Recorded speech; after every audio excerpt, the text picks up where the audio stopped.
Good evening, everybody.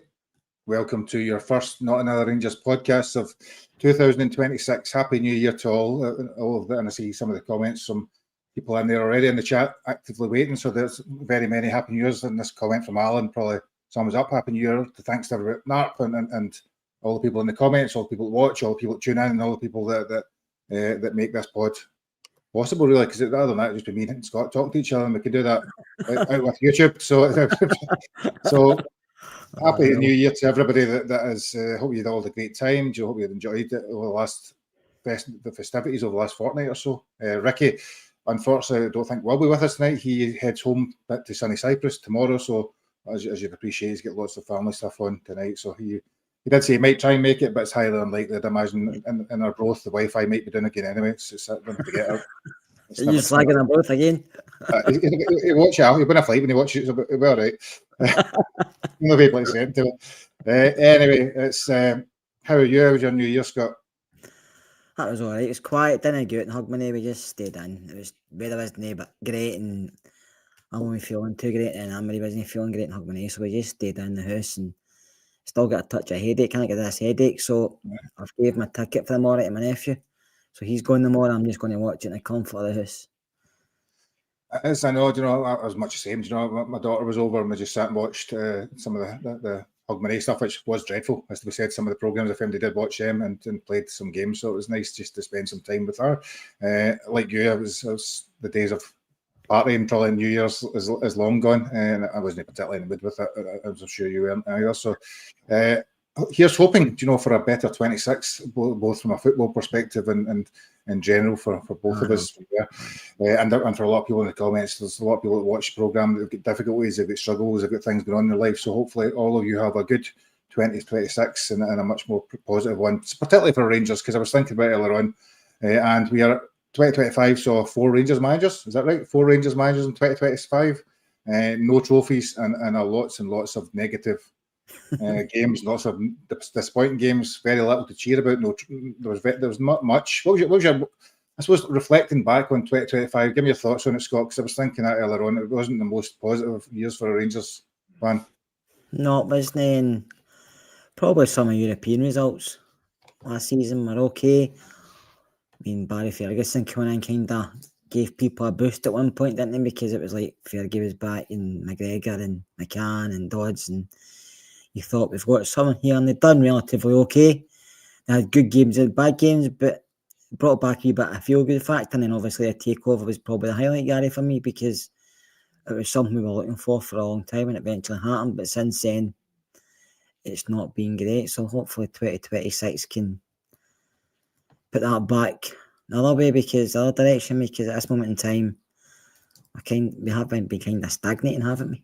Saying that, so there are a few teams in Scotland at this moment in time, but we don't really bother about them. It's just Rangers we're concerned about. But obviously the feel-good factor, they take over. We were all on a high, and then that quickly diminished when Russell Martin took over and Kevin Thelwell. Yeah. What was your, I suppose let's do a wee bit of reflection there. I wasn't planning this, but it's popped in my head as we talk. So what was your worst Rangers moment of 2025, if you can think of one or remember one particularly? I think just some of the bad results, Gary. I mean, there was a few there. I went to probably the Queen's Park game, and that was brutal, to be honest with you. And probably Clermont I went after that, and just some of the games we went to Ibrox more than hope, man. Not me, we were just going there because I'm not saying it's a habit because we go, but we were going there looking for something to happen, said that expecting something to happen. And then when Clermont left, I say Fergie came in, and you thought a couple of decent results, and it started to go in the same way again. And probably the negative was the Queen's Park result. I think that was really poor. And that was just a year ago in January, wasn't it? End of January, or was it February? I can't remember if it was the next round. Was it the first round? Well, third round, whatever you call it. The bonus fee after that performance, I think everybody knew Clermont was dead man walking. Yeah, and they waited was it another 3 or 4 games or something before they done it? The place at Murn is the one I remember after that, really, was a kind of... That's one game was awful as well, because NCR get threw a bit of washing, didn't he, with the 2 St. strikers, and that was poor, and we didn't think anything was going to come of this, but obviously we've moved on a year and we're still in a kind of similar position. What was your best moment of 2025 then, as being a Rangers fan? And apart from Takeover, best game, and so you talked about Takeover probably being the best moment, or thought it was going to be the best moment. What was the best performance, best game? And for not meaning anything, just because it was against them, probably going to Celtic Park or Parkhead, whatever you want to call it, and being up 2-0, and then again coming on and scoring the goal near the end, and you're thinking, I know it wasn't going to win his end or takes anywhere, but it just a bit to kind of shut them up for a while, because it was always they were always going to beat us, blah blah blah, and just when that hit the net, because we didn't expect it, and it was just a good feeling again, even if it was only for 24 hours. In the first half in that game, was it 2-0 up at half time, weren't we? It was a really good Yeah, performance. we played really well in that game for majority. It was just as usual. We give away things, Gary. What is when was the Man U game? Was that in January or was that December the previous year? I can't remember. The one when. Was that no just before Christmas? Just before Christmas, aye. I can't remember who the two we played after Christmas. Yeah, that goal, that was probably a goal I like. Dessel's goal at Old Trafford. That was, he had it sweet as a nut, didn't he? And he knew as soon as he had it was going in. I mean, she probably should have got some for that game, to be fair. Definitely. So the European results last season were probably the only things that were totally positive. Moved into 25-26 season, and up to now, it's been slightly strange because although we've been terrible, when Russell Martin came and so forth, I listened to something that said the last 15 games we'd be top of the league. So that start when the first 4 games when we drew 4, I can't remember, but was it we drew the first 4 games? That's what probably killed us to start with, and that's probably why we're still sitting behind. After that, our results have been satisfactory, if not great, in a lot of cases. I think probably since the season started, Gary, it's the performances in Europe that have really bothered me. We've all been a match to most teams. I put up a fight against most teams and get results every so often, or especially at home, we weren't really getting beat a lot. Doesn't matter who we played at home, we always put up a performance and got something from the game, a win or a draw. But a lot of these European teams who've played this season have just walked over us without even any fight back. And that's been sad to see. Yeah, and teams that weren't as good as the teams we faced last year. Do you know, fundamentally, I don't think any of them are of the quality of Tottenham, Man United, and USG, or any of the ones, Leon, whoever it may have been to play against last year. I mean, the Roma game, kind of, for me, just I was watching that and I'm thinking, the referee should just stop this now, because it was Roma could have just stepped up a level any time, and Rangers didn't look like stepping up any level. Who was your player of 2025 then? I'm probably not here anyway. You're probably looking at Dessers, Jeldy, or Agaman, aren't you? One of the 3. To be fair, Agaman for coming through into a side where we didn't know what to expect. He wasn't given a lot of game time, but he had time to settle, time to work, unlike Jermiti at this moment in time. I'm not comparing to him, I'm just saying they come in.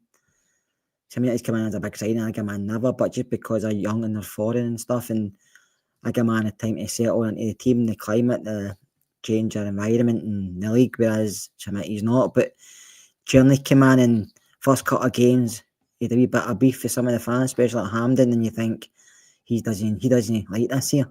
And then he just turned up himself and became very, very consistent. He was involved in a lot of stuff. Everything we done good was through Journey.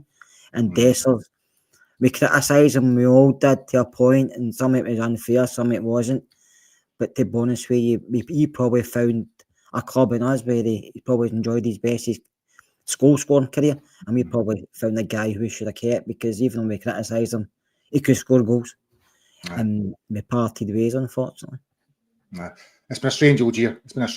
Because we've, as you said, you know, we've not really had any heroes. We've not really had them. Even the ones that you've talked about there got a lot of criticism at different points in time over the course of the season.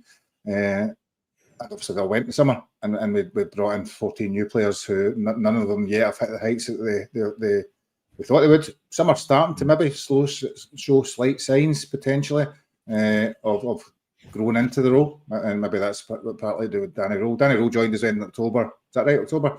And since then we've played 11 league games. He's won 8, drew 2 and lost 1. Is that right?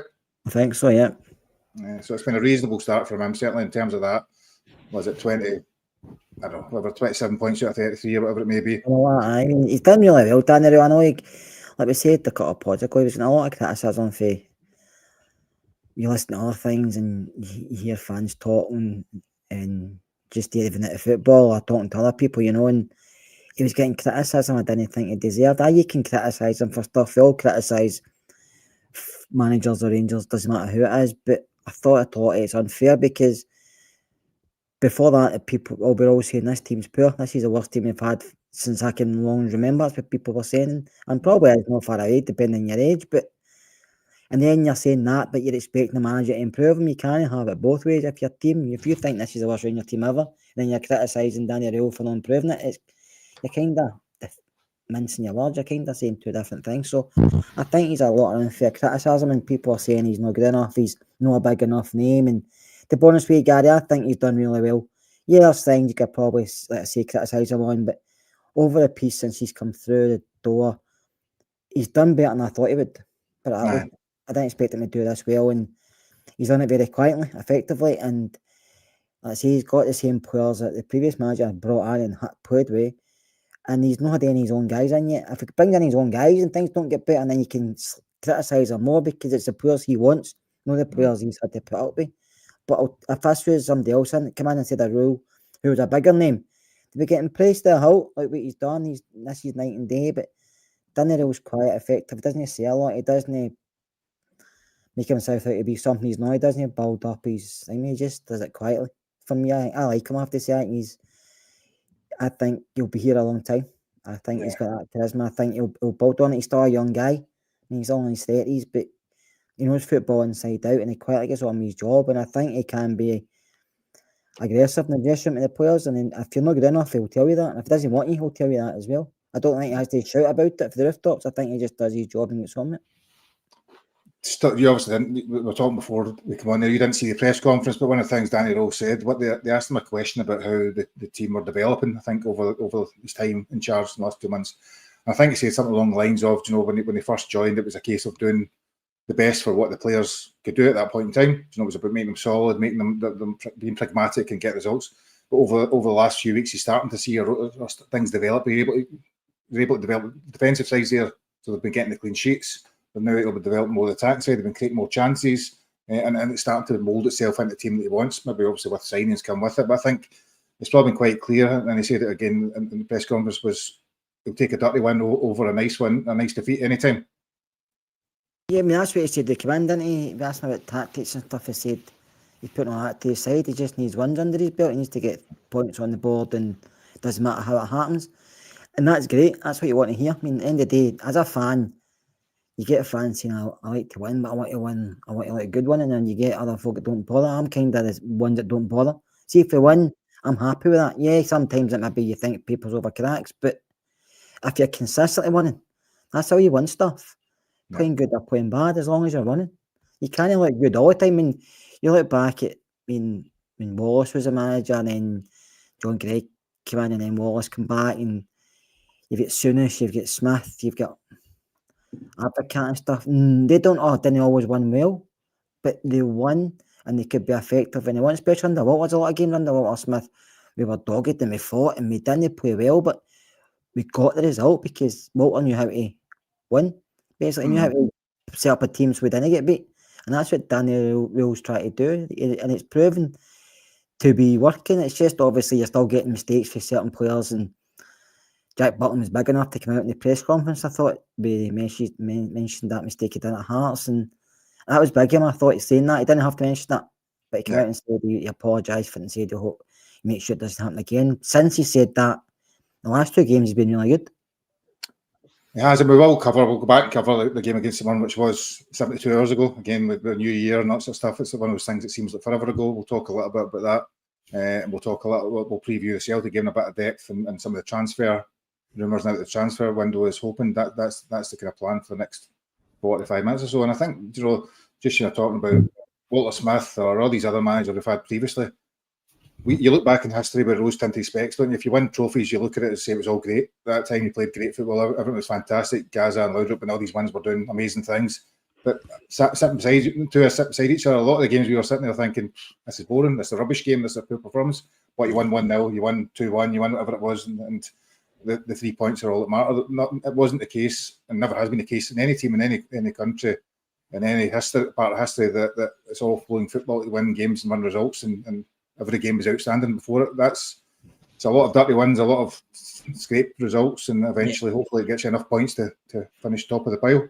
Yeah, it does, and that's all you can work into. Because it's consistency. Doesn't matter how you get there in the end, it's consistency. And you look back at Pep's teams.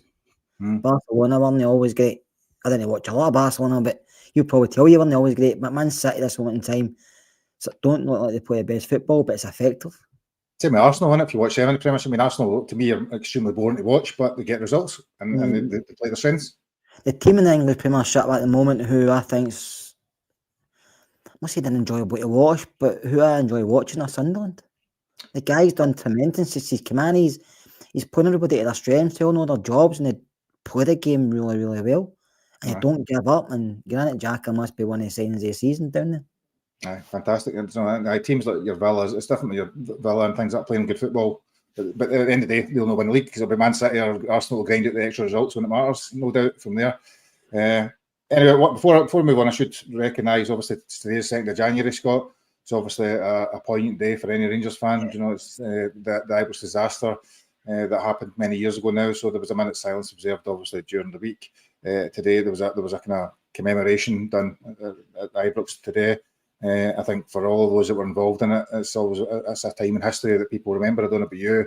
My dad was at the game, actually. I think he was actually at that concourse, but left just as things were happening and didn't realise. And like I think Alexander was saying, he was at the game. Back in those days, you didn't know mobile phones, you didn't know things, so you left the ground, went to the pub, and were in the scene for days, and nobody knew that there was, and didn't know where you were. You know, it was a vastly different time, but horrible experience. I think obviously those that lost their lives, the families were affected. And every year we remember it. We have to, Gary, because it's part of our history, it's part of what happened, and it's affected a lot of people back then, but all through, even every year, people are affected by it because they've got family, they've got another family. Just if people have survived, you don't know how it affects them mentally. So it's something we have to remember because, let's say, it's part of our history, it's part of the club, and it's managing it and getting through it and going forward, but always remembering these people who lost their life going to a football match, which isn't fair for anybody, no matter who you support with it. I mean, there's been tragedy all over the world football-wise, so it's always the same. You don't expect to play football and not come back home, do you? Exactly. So, I mean, we will cover some argument. I'm just going to pick up in the minute silence. So, a minute silence impeccably observed for 55 seconds of it from both sets of fans. Then somebody shouted out, and fair play to some fans. They quickly recognised that was unacceptable, dragged one of the fans out effectively and got the police and got the person removed. Silly boy, never should be done, but I think get credit where credit's due to some fans who were extremely unhappy with the behaviour of one of their supporters.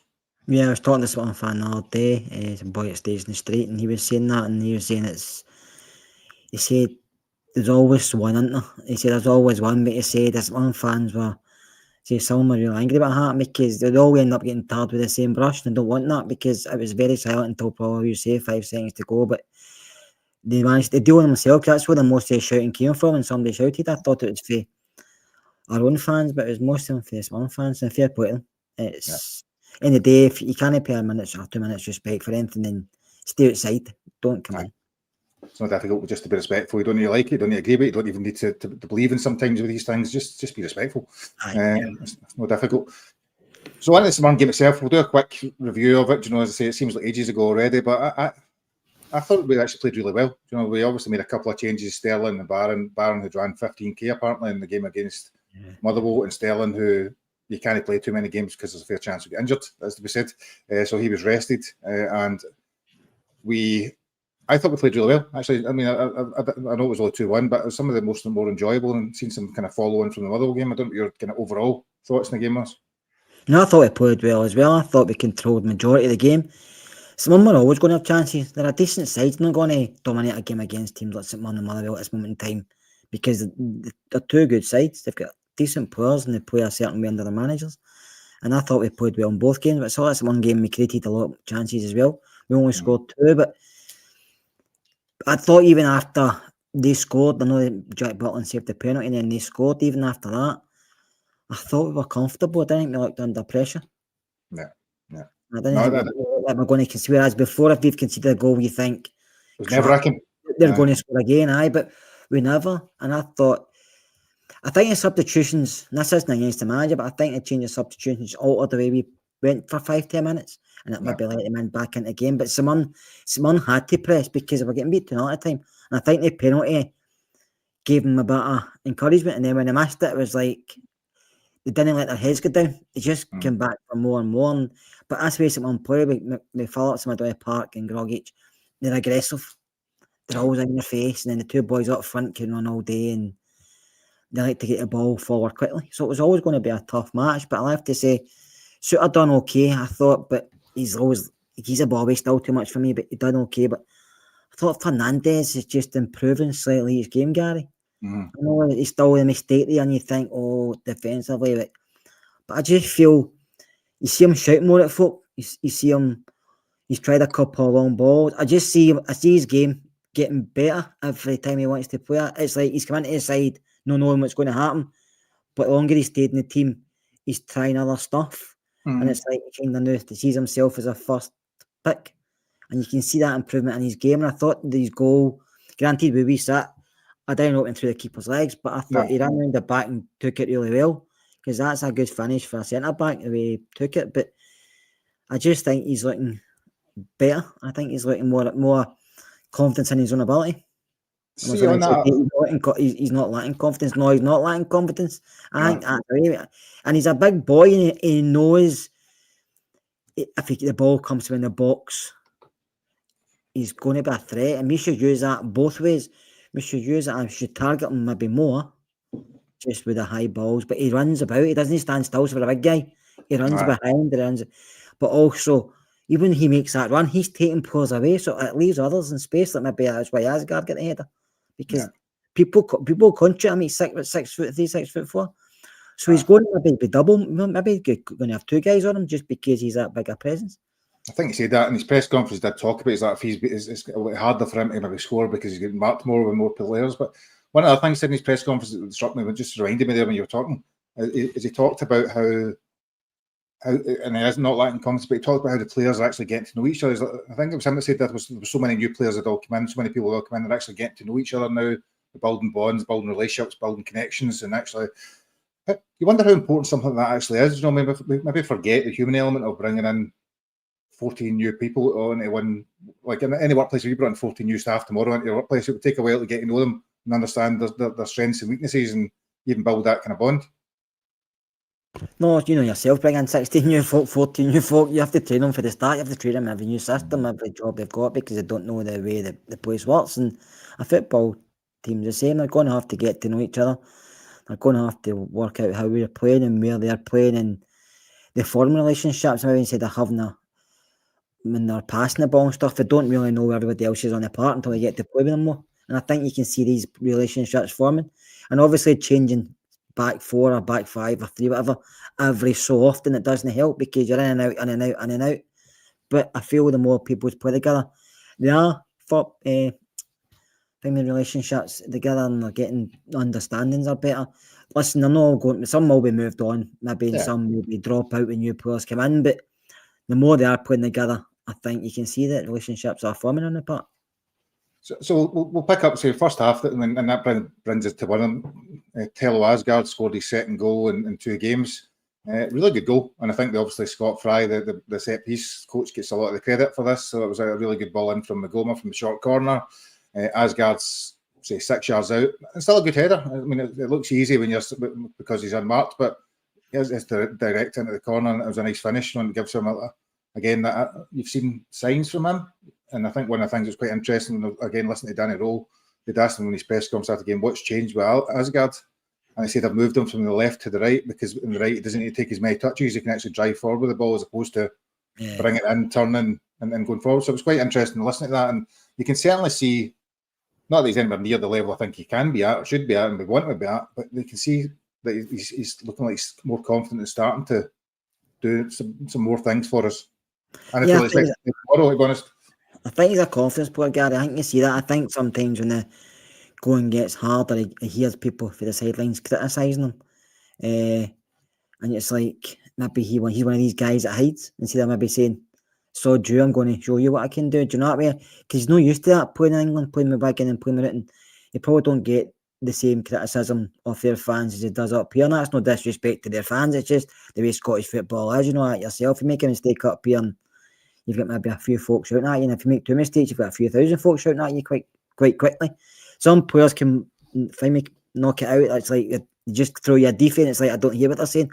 But other players don't. Other players can hear it, and it's like, shit, I better making a mistake. So when they get a touch of the ball, it's like, where'd I go with this? They pass it to the right, they pass it to the left, they try and play safe. Instead of just taking the risk and going with it. And I think Asgard does like to take risks with his passing because you can see the way he plays football. But I do think he was putting him inside himself. He wasn't playing that well because maybe he was scared to make mistakes. Whereas you can see when he gets the ball, he likes to run forward. He's got a very good balance, hasn't he? He can left and right. He's a good touch on the ball and he plays with his head up. So it's just more confidence he gets. Is he going to be here next season? Is there a player there? We don't know. We've not seen enough. I agree, and I said that before he joined. I seen quite a lot of him. I thought he looked very skillful and technically really good. But we all know Gary playing with Rangers and playing at Ibrox is different than playing with Wigan and playing with Luton. And it takes time. I suppose that's the point. You know, maybe we are starting to see shapes, see things forming, and maybe players that we had good high expectations at the start of the season and might slowly start to develop into that jersey, which is always hard. But so the first half, there's nothing really much else. As you said, we were pretty much in control. Someone didn't really do it an awful lot. Second half comes and we score a second goal. So as you say, it was a lovely ball from Chermiti. So I just want to pick up on Chermiti. I thought he was excellent. I don't expect him to score, I don't expect him to be able to shoot, but his actual touch, his control, he's bringing other people into play, a little bit of pace, a bit of skill. He's a strange one because you watch him, you think there's all the raw attributes there, and I think I said to you in the group chat, the guy's probably played very few professional games. You know, he's at very early stage of his career. You wonder if, you know, just he needs to actually be able to develop in the team. And now we can argue whether he should be developing at Rangers. That's a whole different story. But you can certainly see things in his game that there's elements of potential there. There is, and I think you've seen that at the start as well. It's just obviously when we were watching them at the start, we thought we were seeing a ready-made player for that money. Because you look by what he offers, and you look at the money, you look at the price, and you think, right, for that money, he should be out in the game running. He should be the best player in Scotland. He should be banging him in every week. But in reality, that doesn't happen. Do you know what I mean? We've bought a guy with a lot of potential, raw potential, for a hell of a lot of money, which we can sit here and argue, should we have done it, should we have not done it? We probably shouldn't have, but we've done it now. But I think there is a player there. But I still agree with you. I still don't think is he going to be a out-and-out goal scorer. A lot of times he does his best work outside the box. And then when the ball's into the box, he's still trying to make his way into the box. Because a few balls came across against it, man. And they were good balls just in the middle of the area. But he's not there, even a couple of cutbacks, he's not there.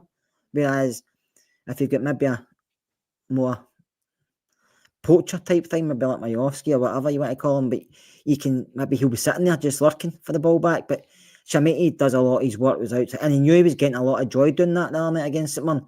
So he was coming looking for it, and he was holding up well, he was turning, he was playing it down the wings, he was interchanging with some of his teammates, and he was playing really, really well. And he put in a shift, and that's what my criticism was before. Somebody says Chermiti, Joe Linton, probably summer. Newcastle spent a lot of money on him, and he's not a striker. Joe Linton, he became more a midfielder, didn't he? But I thought when he first went inside, Gary, I don't know if it was just getting used to the Scottish game, or if he was nervous, or if he just didn't really.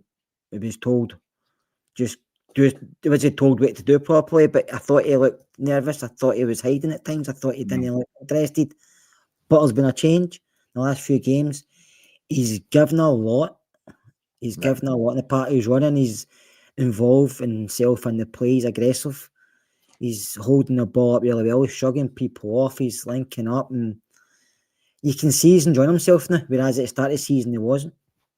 And you can see he's got pace, he's got power, he has got a really good touch. You know, and a lot of time he's got, as you say, he's bringing the ball in his chest and bringing other players into play. I think I suppose the thing that you said, the bit that probably frustrates you is once he's done that, he doesn't make the beeline straight to the box and get into position to then finish it. But that's potentially something that's either inbuilt into you or instinctive. I've seen a few people in the comments saying you might be better playing behind a striker. It's always difficult when you've got somebody that's that size. There's a kind of immediate tendency to want to play him as a target man as opposed to number 10. But he's got something in terms of attributes. If we were going a 4-4-2 with a stronger lineup, he might suit that perfectly well. The problem is you kind of get Miofsky fit fully enough the last few games, and Danilo doesn't really count most of the time. Manager said they had the flu, didn't he? So that's why he wasn't included the other night. So we don't know. So, but if you put a 4-4-2, somebody's got to drop out, and it just depends how they go. But no, I think there's something there with Schmidt. I just hope he keeps it up, because I think he will eventually score goals, but I don't think it'll be many every season. I think he'll pop up with the odd one or two, and a lot 10 to 15 goal striker, maybe 15 goal season striker, maybe that's about the best you're looking at potentially. I think that's maybe a wee. You never know. But I think at this moment in time, he's still learning the football up here. He's still growing, isn't he? He's still growing into his body. I'm not saying he's growing, but he's still learning his own attributes, because he's not played football. He's played a lot of games. So he's still learning his own attributes. He's still learning where best to play in the Rangers lineup. The manager's still learning, his teammates are learning. But I think what he's showing, he's got something. Yeah. Will he add goals to his game? We don't know. Some of that develops in over the years as well. I mean, as we always use the comparison of Dominic Calvert-Lewin, and for the first 3 years, I remember Everton couldn't score a goal, didn't he? He'd done lots of good things, but could never score. Then eventually started to develop into that player who could do a lot more, but again, injury prone a lot of time. So the other bit I want to pick up on probably from the game itself was the penalty. There was a penalty given to St Mirren, which to me was probably one of the softer variety. I haven't seen it a few times in the replay. Well, me and you at the game, so I didn't know what it was for. No idea. I just seen a VAR check pop up. I had no idea what it was about. Having watched the replay, to me, his arm's pretty much close into his body and he's turning it sideways. I'm not quite sure that makes yourself unnaturally bigger if that's the rule, but I wasn't surprised to see one given. No, I wasn't surprised. Once he goes to monitor, you kind of 95% certain he's going to give something, but I think it was a penalty. Honestly, I think just the way his hand was, you can see in the TV, I watched it in sports scene, his hand wasn't right against his body, it was out slightly, and that's the way they're going nowadays.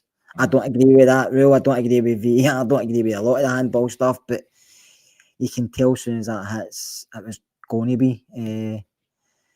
So he'll have to learn to. It's difficult. I know a lot of players put their hands behind their back and their hands straight, but certain times you're playing football, it's hard to do that because you're moving about and stuff, but he's going to have to try, because as a couple of times he's gave away a penalty, was it hitting? So I think I'll get away with him. His hand's been out a few times. So Sniper says a penalty as well. You've said it's a penalty. So I take that back. I stand corrected. Then I thought it was a little bit harsh, but I'm just going with the way they're going with penalties now these days. So Jack Butland goes up and saves his 7th out of 8 penalties. Is that right? I think it is for Rangers now, which is bizarre because if you remember rightly, the first season he came to Rangers, he never looked like he could save a penalty in his life. Then all of a sudden he started saving them, and he's not stopped ever since. Wasn't a great penalty, but at the end of the day, it's a good penalty if the keeper dives the other way. It's only not a great penalty if the keeper dives that way.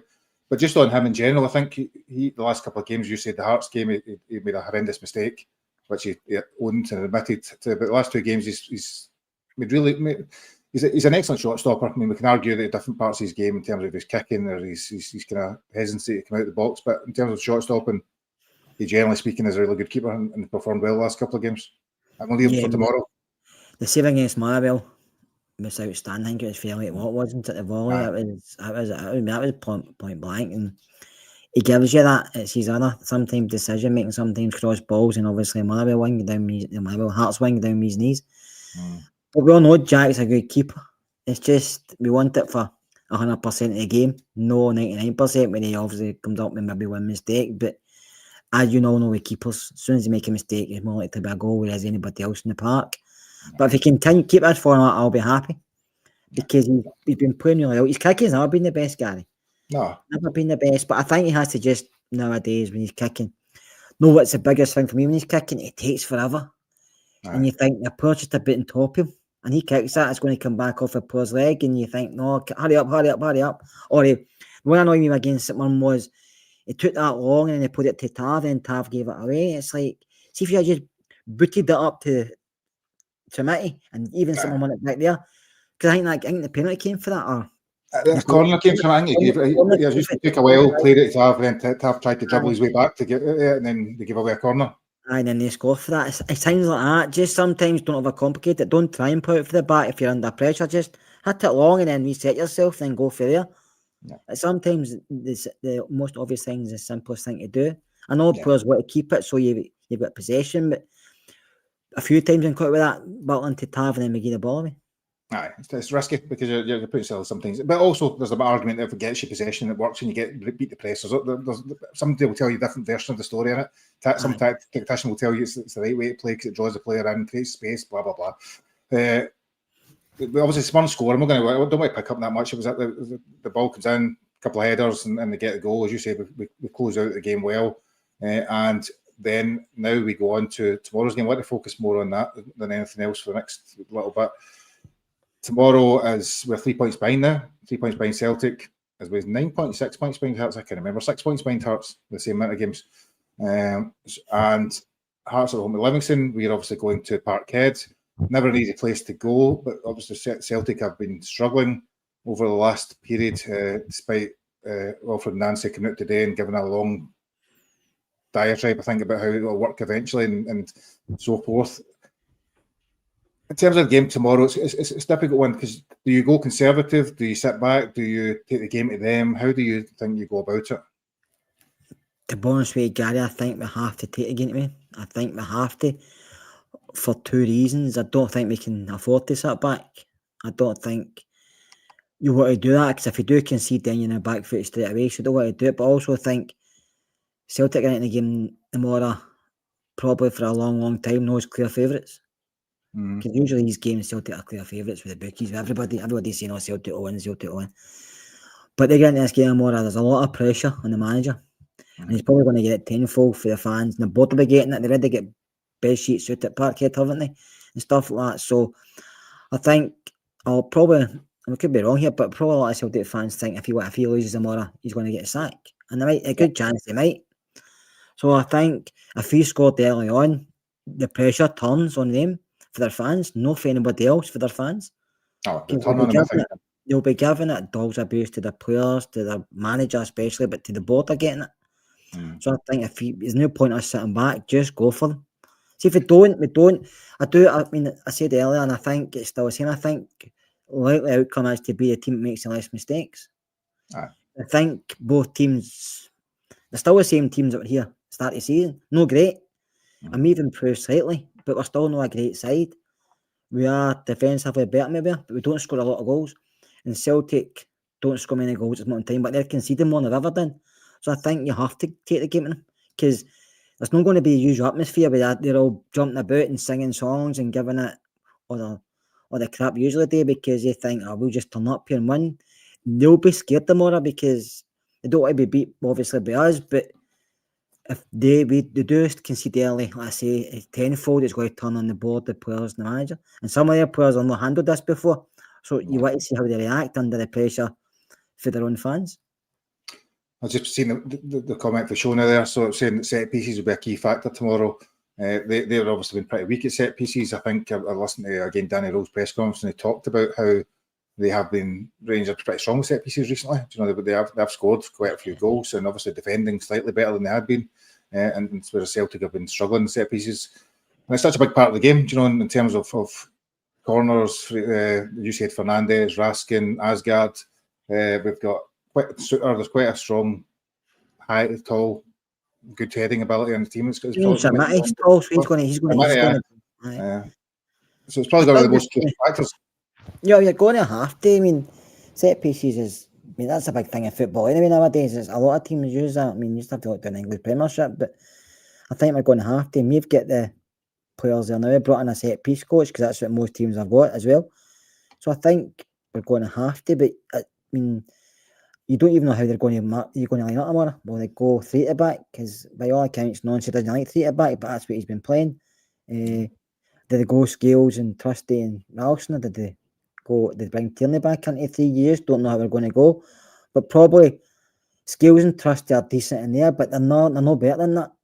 No. Their best defender's injured in Carter Vickers. So I think you have to attack them. You have to go for it because it'd be silly if we don't. I mean, we've been there before against better Celtic teams. We've tried to attack them and we've been picked off and beat quite easily. So I think tomorrow we have to go for it because we're no great, but they're no great either.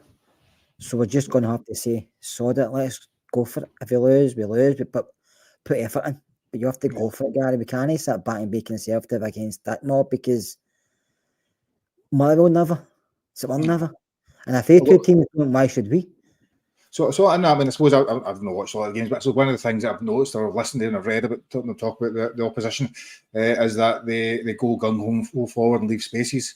In some ways, I tell you what to play, so you don't necessarily want to press them high because what you want to do is let them come at you a bit to create those spaces and then be able to then go at them. High, that's how they scored one of the goals. Because Schmeichel's not the best passer. He's not very stickable. There's Trusty. There is. I think Motherwell as well for most of the game just kind of sat midway and just waited till they lost the ball in the middle of the park, then attacked them at pace. I think was. It'll be interesting to see who they go more in middle of the park, whether they keep Bernardo in with McGregor and Ingles, or do they bring in somebody else? And does Maida play through middle? Does he play off the wing? Because if he plays off the wing, then Tavernier's going to probably, no matter how bad Celtic are, Tavernier will probably be roasted because that's what usually happens. But I don't know. I just think we can't afford to sit back and wait until to make mistakes or wait and see what they do. If I was Rangers, I don't mean go gung ho, but I think we have to attack them now. I think we have to go for them because they do concede goals. Yeah. So and somebody smokes, but a couple. I think we have got two. If I remember rightly, it's 5% of the tickets you get, so it's 2,500 or so, same as they get when they come to Ibrox. Now that's the agreement. I think nowadays, is that right? So I think it is a couple of thousand tickets each that we have for the game. I suppose when we look at the team then, right? So there's obviously decisions to be made. So if the team lineup that we had on Tuesday night, plus you bring back Barra and Sterling into that equation, there's talk obviously about who you played. You know, John Suter played 80 minutes, so he's fitter than he was. You've got Chermiti and Majovski making back into the equation as well. Obviously there's things I've seen. Do you play Sterling at midfield? Do you play him at right back? Do you play him at centre half? Do you go three at the back? Do you play? What sort of thing would you be looking at? I think there's different ways you can look at the same thing. So I suppose I'll give you my take, right? Just because I was thinking about this earlier on. One of the things you could play Sterling at right back. The challenge with that is that you lose a lot of creativity, and when their gap is their weakness is the ball over the top to them or ball down the channels. Yeah, Half defensively might be poor, but he's the best passer of the ball probably in terms of playing there. So do you negate that by putting Sterling, who's not a particularly good passer, but he can stop the defensive side? So I suppose it's that argument about where do you put Barron in the middle of the park, keep Diamandi and take out Asgard, keep it a bit tighter. Where do you go? There's different ways you can play the same game. I think I'll go three them all at the back. I do. I think I'll go with three, obviously 5 in defending for that reason. I think you'll play the back three are Suter, Fernandez and Sterling, and Tav will go forward, and the other side Mahomes will go forward, and I think somebody will be left out. Barron has to come back in. I think it'll be Barron and Raskin and Diamandi, so I don't know, because he seems to like the three, doesn't he? Doesn't really. I don't think Diamandi will play. I think it'll be Barron and Raskin and. I wouldn't play Diamandi personally, but I see that Rowe seems to like him. But I think I like a back four, and I think we play better in the back four. But just tomorrow, I feel I might go a three, just because in the back of his mind, they're not great, but many go for him. We've been over the years, and one team's not been great, and another team's been flying, and you don't get a result, or no, you know what I mean? One of these games, results go out the window. So I think Rule probably saying first and foremost we can't get beat, and then we go for that. I think a three's more sensible for the manager, but I would like it if we went a 4. But we give up more chances than we are 4. There's a bit of confusion, I think, a lot of times from fans as well, but what is a 3 and a 4 anyway. So we played, for those that were at the game or watched the game on TV on Tuesday night, we played a 5 at the back. What happened is Gassama was playing right wing back, but as soon as we got the ball, Tav moved to right back, I think, is that right? And then we moved to a 4-4-2. You just like that formation, Gary. Agree it's much flexible, so you can change it about. It's not a 3 at the back or a 4 at the back. It's actually when we've got the ball, it's a 4-4-2. I think a 4-2-3-1. And we've not got the ball, it's a 5. So I suppose using that same argument, Gassama played right wing back on Tuesday night. Now he's defensively doesn't look great at times. So you're talking potentially Tav playing there and Sterling playing in the middle, or would you be looking at Gassama still occupying that right wing back? I like Gassama on the right, I have to say. I know he prefers sitting on the left, but I like him on the right. I think we just have to wait and see. I think the manager may throw a couple of curveballs, but formation wise, just so we don't get beat. And I don't mean that he's not giving Celtic respect, but I just feel he's having to do it, because we're on a good run, and I think even coming away undefeated, still keeps that run going. You're still in contention. You're still in there fighting until new players come in through the door. You don't want to go there with this good feeling, because you're not been getting beaten. You've been playing well recently, and then lose to a team who have been really poor. Managers getting criticised, boards getting criticised, the fans are ready to riot, and then they get a win and nothing. You're thinking, how did that happen? So I think he's going to probably try and be a bit conservative, maybe start with 5 and maybe see how the game goes and move it about. I mean, you can pick it about during a game, can't you? You say go to a 4, go to whatever. So, but I do think he'll probably start with that. So, like this, I'm just going to work through the team then. So, Tav at right wing back, Sterling, Suter, Fernandez and Magoma left wing back. So middle of the park, you're saying you think Raskin, Diamande and Barron is a 5? I think Raskin and Barron will be. Would I play Diamande? I would play Asgard before Diamande. So Asgard kind of. So moving forward, would you play like Asgard, Moore and Jamiti, or Asgard, Moore, Miovski, or with Sama fit into that squad as well? So what would you play, I suppose, going further forward then? Oh no, I put obviously Jamiti starts for me. Just the way he's been playing, I think he can give their centre backs a rough time. I think he can drag him about the park, which he has been doing. They don't like that. Skills is awful.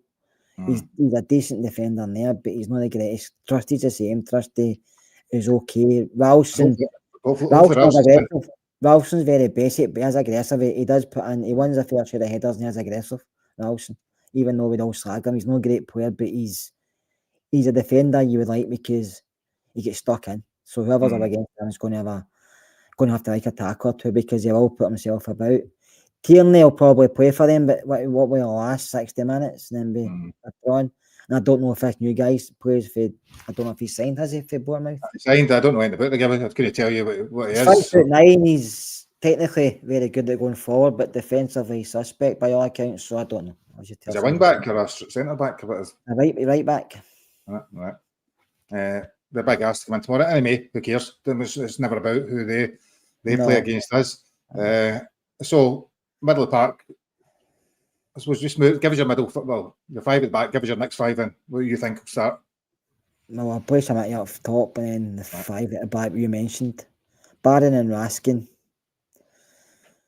Next 2 then. So between Moore, Gassama and Asgard for the next 2 places? You probably have to. I would go Gassama and Asgard. Put Moore on the bench. And I like making Moore. And if it was at Ibrox, I would start him. But I think we'll have to be a bit conservative. And listen, the boy could come on and change the game for you. Because I don't think it's going to win this starting 11. I think all subs will be made and they can make an impact. So I think if he come on with his pace, it would be more an impact than knock up the starting the game. I mean, someone says you can't start Tav tomorrow, and I wouldn't start Tav, but I don't really see. Was he not the best player in the League Cup semi-final a couple of weeks ago? You kind of like that guy, and Tav's going to. He even says he's even alluded to that himself, and so as a manager. But I think I don't know. He might go with a 4 and Tav starts right back and Sterling and doesn't he start and it's Suter and Fernandez. Do you know what I mean? I think it's. Or it might be Tav and right centre back and Sterling right back. Do you know it's that way if you're not using it? It could be. I think it depends. I think where Maida starts, and because he's a kind of main threat, isn't he? Especially against us. He does well against us. I don't actually think. See if you look at statistics, I don't really know them off the top of my head, but I think there's a bit of a perception around Maida that he does far better against us than he actually does in a lot of the games. If you look at the amount of games he's played versus a lot of the performances, I don't think. I'm not saying he's a good player. He runs and he causes us problems with just running. Aye, ability-wise, he's not great. I would never. No, but he runs, and when Tav's he's made, he does shit his pants. I'm just picking up in the League Cup semi-final. You know, that's the point. I suppose. He just ran and that Tav tried to clear it against him and get him in the net. It's just he's running that causes us issues. It's nothing else. He does that against other teams and ends up just fouling folk. But I think when he runs against us, we for some reason panic. I suppose that's my point I'm making, right? So I've seen this one from about Sterling at right back. My worry if we put Sterling at right back, we lose some of the ability to get the ball forward properly. Whereas the benefit of playing Tav is he actually can play the balls down the channels, which is where the weaknesses is. So he actually can play the ball direct to the left wing back. It just depends who they're putting in front of him then. I think it is. I think that's it, because if you're playing, you want to go attacking, you can go Sterling if you want, but I think that's again more defensive in it. You're then sitting and trying to contain as opposed to attacking. Sterling played right wing before, didn't he? And come on, put him in, didn't he? But he's not. But I don't think he's particularly creative or can pass the ball particularly well. I mean, he's strong and solid. I think that's the challenge. Passing is just basic. It's like majority of football players, he plays a lot of it safe, but Tav does take a risk, but his passing has been off the last few games. But I'm not suggesting he play well. It depends what he goes, and he has to pick a side he thinks he's going to win. But like I say, I think the substitutions might play a big part. Yeah, like I said earlier, I'll probably come for the team that don't makes the least mistakes. I think both teams do make a lot of mistakes. And we've been to many Old Firm games. Most of the Old Firm games, it's based on a couple of mistakes either way. There's very little between them, and that always has been in different games. I think if you're looking for me, when I've watched the bits and highlights, I there are not a lot. But the thing is, they get players running against them. So Gassama, Asgar, people can run with the ball. Moore, the three then that can run with the ball is the ability to drive those three. It's aggression at the park. I think because Celtic didn't have that against Motherwell, because Motherwell stood up to it, so does St Mirren. But for some reason, again, Rangers, we don't. McGregor's one's a bit like Kirinza showing. Cal McGregor's, in my opinion, he's a good player, but he's always been vastly overrated because he's a Celtic captain. But against Rangers, we always make him look better than St Mirren, Motherwell, Hearts, Hibs make him look. I don't know what it is. I think, to me, I'd probably play that. And what you could do is you could drop Chermiti back onto McGregor if need. No, if you play the Moore, Gassama, Asgard, drop Asgard back to McGregor when he's got the ball, and that gives you 3 against 3, in terms of 3 centre backs if you're going to press them high. But then it's hard to say how you want to do. As you say, the game's not won by 11 players at the start of the game. The game is won by probably the 16 players that play over the course of the game. And having guys like potentially, whether it be Moore, Gassama, Sterling, Tav, whoever it is, Aarons, whoever that will come on during the game, try to think who it may be. It's not likely that the first starting 11 will be the finishing 11. Well, it's almost highly unlikely. And I suppose it's about how we start the game in it. As you say, the key part will be us starting the game well, either getting our noses in front or certainly containing them and not letting them get, because their crowd will start to get frustrated. And certainly if we score a goal first, they will. I think that's a message to the players. No matter who's starting, you have to get in their faces straight away, because they're going through probably one of the toughest times for a while in the last 10-15 years, because they're not having everything their own way, and I just feel you have to get in their faces. I think if you scored, like I said earlier, I think the crowd would turn very quickly, because it's a powder keg up there. I mean, no, they don't like it, Celtic, when they're not winning. They don't like it when they get beat. They don't like it when decisions go against them. They don't like it the managers not winning games. They just don't like it in general if Celtic are winning. They don't think they should get beaten. I mean, draw. So I think that's one time, if we can put pressure on them, then it could turn very quickly. Because the board don't know that. The players don't know it. The manager don't know it. I mean, I feel sorry for the guy, to be honest with you. And you're probably saying why, but I do, because I feel I don't think he's as bad a manager as I made him out to be, but you can turn around and say to me, neither's Russell Martin. And I don't think that either. I just think Russell Martin's the wrong choice for Rangers. Probably the same as he's probably the wrong choice for them. But they didn't give him a chance when he came in, just because of who he came in after. He came in after St Martin. Do you know what I mean? That was never going to work. If he started badly, it was never going to work for the minute, because, as you say, Martin O'Neill's so revered from the Celtic faithful that it was always going to turn if he started badly. And they all want him back. That's why I keep paying for St Martin's coming back. Martin O'Neill was lucky in a lot of games, right? I know he won games, and we said earlier, it's not about results, it's not about performances, but winning games, and he did. Aye. But I was out one night and I watched this one game in the pub in the corner, because it was on, and it didn't. Someone should win the game.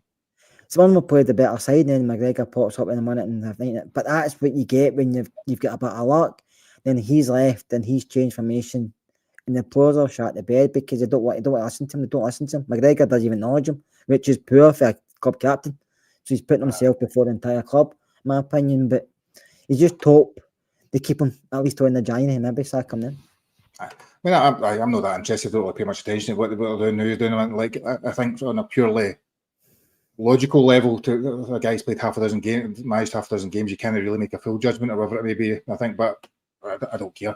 I'm interested in what Rangers doing, how they perform, and I think, as you said, the starting fast, getting in their faces, getting that first goal potentially. the crowd will turn. We can potentially then expand upon that. But the game decided by moments. It would decided by refereeing decisions. It would be decided by VAR decisions. It would be decided by players making mistakes, as every Old Firm game is. And hopefully, we're on the right end of it. Oh, VAR, man. It doesn't matter what happens. They've had a player sent off since COVID. You know what I mean? Games or something, I can't remember. They could have actually deliberately dropped down players in front of the referee and none happens. It's unreal the last time they had somebody set red carded. I mean, that just doesn't happen in football, even in a computer game. If MD is looking at any betting platforms tomorrow, don't put on my head to get booked, despite the fact he'll kick players up and down anywhere. I'm pretty sure you won't win that bet if that's the case, just to see that there. And you know, it's hard to judge because we can't judge because we've never seen how this team plays. We obviously played Celtic 2 months ago, and to be fair, been down to 10 men with an excellent second half, then just ran out of steam, to be honest with you. So, but this is going to be a totally different game because they play a different way. You don't really know. The first game of the season was poor. It was a really poor game. I mean, to be fair, I still maintain that overall we were a slightly better team, and if Suter was a couple inches back the way we scored that goal and the game changes again, you know, there wasn't much in it. We were poor, but they were slightly less poor than they were. They were there looking to contain us. In terms of any other decisions or thoughts you have on the game tomorrow, is there anything that jumps out at you? Who do you think may be the match winner?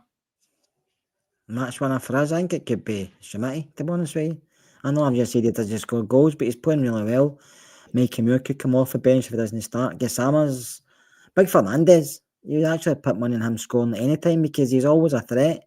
And it does not just with his head, with his feet as well. And I think we just have to go with some belief, Gary. The players are starting to get a wee bit of belief because they've not been losing many games. And I think we have to go there. And this is the games you have to go and win. We won there last season. I know it didn't count for much at the end of the season, but we won there. So it's not like we can't win there. And that's how the team we faced last season is a far better. That's how the team and we're facing at this moment in time. Saying that as well, a better Rangers team and it's going there tomorrow. So nice, and that's the thing. Do you know what I mean? There's been worse Rangers teams probably over the years as well that went and won. Also, Rangers teams that went better. Rangers teams that went lost. What I don't want to see happen, Gary, if we did win tomorrow for talk's sake, and then we lose again, we drop points against Aberdeen, that can't happen.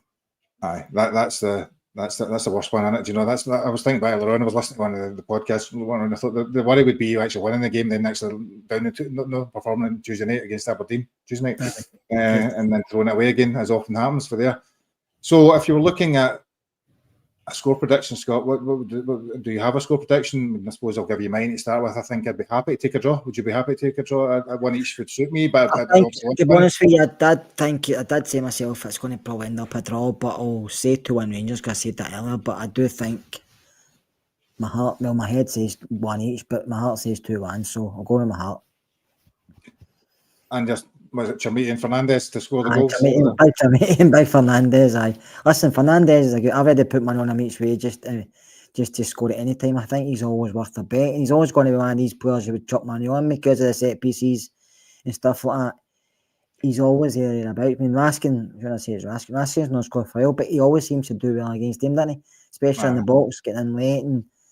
But Manny he has to use it. And even that I said earlier, if he doesn't score in the box, he's going to attract attention. So Raskin maybe could nip in, Asgard can nip in again, somebody else get an opportunity because he'll probably put 1 or 2 guys on him. Yeah. A sniper, I want a Rangers win, but I'm just saying my heart tells me a Rangers win, my head tells me it could be I'd take a draw at this point in time. Not that I think that I want a draw, not that I can't win, but if the worst came to the worst, it keeps us in it. But if we do win, Scott, right? So if we win the game tomorrow and we are level in points with Celtic and say still 6 points behind Hearts, because I'm assuming they'll beat Livingston at home. Yeah, do you think we will win the league? Put your cards on the table. Not at this moment in time. No, I still think there's a lot of improvement to do, Gary. So who do you think win the league then? If tomorrow night with 6 points behind Hearts and level Celtic? I said Derby, I think Celtic will come back and win it just because their squad compared to the rest is, but it depends on the window. Depends on how we improve. If they keep the manager in they've got at the moment, then they'll struggle. Hearts, I do think will be thereabouts. I think Hearts will still get wins. I do think they'll be there. I think Hearts will be very, very close. And it just depends on the other two how many points they drop. But I do think Hearts will be very close. Now, I've said for ages, this is going to be Hearts' best season. to win the league. Motherwell, you can't discount, and I know Good people side, say good Motherwell, side. but you can't discount them just the way Scottish Football League is this year, the Premier League is. You can't, and even I think the Hibs is back because they all can take points off each other. If anybody can get a consistent run of games, 5, 6, 7 games without losing, I can maybe pull you slightly away for the rest. Yeah. What about then, just to finish off the pod for tonight, the transfer window, you mentioned transfer window, it opened up yesterday morning as it does, and then it's got 4 weeks before it slams shut, as they say, in Sky Sports.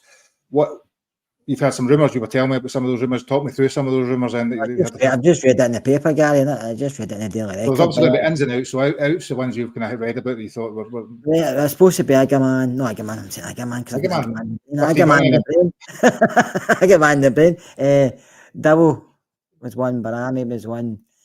Insiala was one. Who else did I say to you at the start? Danilo.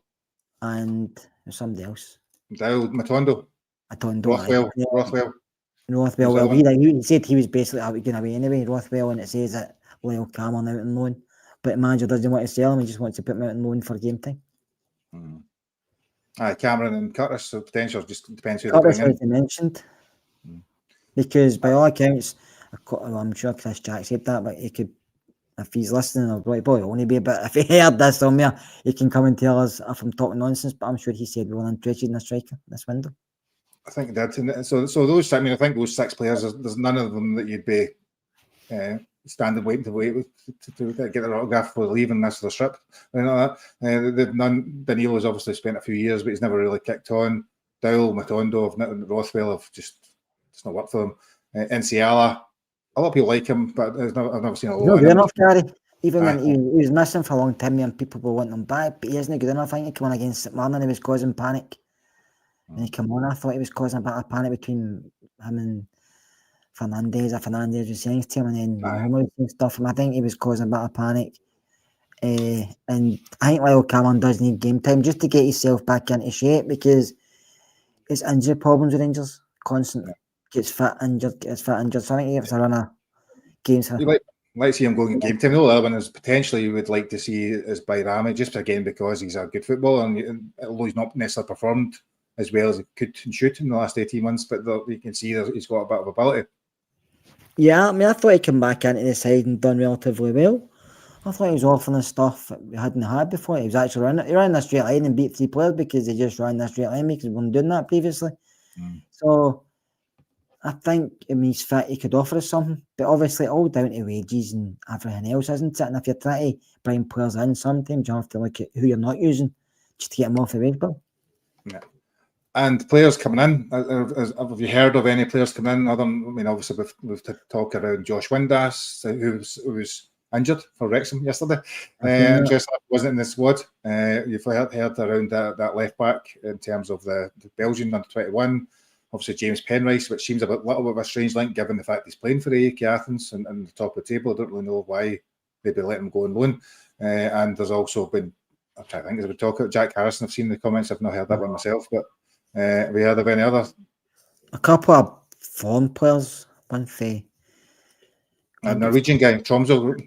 There's somebody else said about it, I can't remember his name, but it's all some buts, isn't it? You just want, I did say to you at the start, it's not going to happen in the start window. It's very, very hard to get somebody in for this time because everything has to be done and dusted very quickly. And sometimes teams will say, right, well, you can go to use or we'll sell them to use, but we need the replacement first. You have to wait. So it's not just going to say I'm going to get somebody, and then it's all different things that I shoot. And if you're getting somebody, if I'm giving back a couple of loans and we're bringing somebody back in loan, it's so much paperwork to be done. I used to dot and T's to cross just to do that, and then there's financial fees involved, and it's not just a simple case of phoning somebody up and say, do you want to come and play for us? And we'll say, aye, all right, and you're like, right up the road then. It's difficult, but hopefully we can bring people in sooner rather than later, put it that way, because we do need bodies. But I'm just hoping the bodies are the squad players and the bodies are going to improve the first 11, because squad players are no use to that's one thing. I think on the press conference they asked him about full back position. He said that he did talk about the fact they've only obviously got Magoma, and he says that's one of the the areas we're obviously looking at, which makes sense. He's not telling you anything you don't already know, isn't it? So I think there's obviously a left back is one of the I think potential. every single Rangers fan pinpointed that at the start of the season when season started. Why only left us with one left back? It was nonsense. Perhaps crazy decision making. And the thing is, you say the players are linked. There's no concrete links. There's lots of things rumoured, but I think it's pretty clear. I seen. I think it was on follow. I seen somebody from Genoa they were interested in. The Rangers have said they're not interested in him in it. Right. I think this. Well, what I read somewhere there was no interest in it whatsoever. That's the thing. There'll be tons of players linked. What as well? Where we've been linked, haven't we? For Motherwell, which to me wouldn't be a bad purchase. I know if you look at his career, he's been down in England, lower leagues, and he's been at St Johnstone and Motherwell. But sometimes it's what you see, you go and get, because sometimes the answer's staring you in the face. You don't have to go look far to look for it. Nah, it's hard to we don't know. I mean, because you could sign, I don't know, Mohamed Salah, and he would come to the Rangers and they wouldn't necessarily fit the team, and that's might be a bit over the top. But you could also say you could bring in Elliot Watt and he could sit and slot in comfortably. You don't really. I mean, every player. It's not about the player necessarily. Sometimes about the actual how the team they're playing for. I know I think you look at players we've missed in the past. It's been playing in Scotland, and we've all sat here and said, "No, we need better." And then he went on and made a career for himself. Granted, it's probably better playing in Italy than it is playing here, but. And would they have made a career if they came here? Possibly not. That's the thing. You don't know. I mean, there's if Lewis Ferguson came to Rangers, would they have been made a success? I think Lewis would have. But I think Lewis would have took time because the family connections wouldn't have helped him, and also playing with Rangers is different than going to play in Italy because he's time to settle there, he's time to build a life for himself, and then time to fit into the side. And you don't get that here. If you don't play well in your first game, you're right off at times. We never know. So over the next 4 weeks, there'll no doubt be 3 or 4 or 5 players hopefully coming in and similar amounts going out. Hopefully we can get at least 5 or 6 away, Gary. I think some of these players are just sitting there taking money that we shouldn't even be paying because it's getting buyers and it's getting buyers for them, or people taking the loan even. That's the problem. It's getting buyers, and it's getting buyers to pay the wages we're giving them because a lot of people no give. Like Matondo's wage or Danilo's wage because we're like no chance. So you're having these guys on your books until their contracts run out, and it's no great. So we've done it now in 10 minutes, probably just about. So I think that's enough time for tonight. We're going to bed soon, so we get the battle fever on for tomorrow morning for the 12:30 kickoff. So you're watching the dark, Gary. I'm going to watch darts now as well and see what's happening with that. So hopefully Gary Anderson can get through and make it a Scotsman in the final for there against Luke Littler, who got on earlier on. But we will see. The darts is always interesting for a couple of weeks, and nobody bothers about it for the rest of the year. It's always fun for that couple of weeks. No, the Premier League starts as well. No long after that, done it. Then start. I'm going to Hydro to see it, which is me, my boy, and my daughter are going on February. You're going to begin these players abuse when they're throwing the darts on the stage. Probably, aye. And then when they give you any answers back, you don't like it. Did you see when you seen that? It's a bit like as you said, the football thing would look like I said he was getting booed off for them, and he said, "What is it? Just keep booing me all you want. You're paying my wages. We're turning up here," and that's a bit of banter. Pay my prize money, aye. Anyway, we will be back on Monday night, hopefully with a positive, very positive podcast when we're talking about a Rangers win and been moving up to level points with Celtic. We will see where we're at, and hopefully you can enjoy the rest of your festive break before people will go back to work properly Monday, no doubt, and all the stuff that goes with it. I think that's us for tonight. Hopefully, we'll look forward to a Rangers win tomorrow. We'll look forward to getting a good result, and we can look forward to talking about it on Monday evening. So we'll see you then. Enjoy the rest of your weekends and take care. Bye now.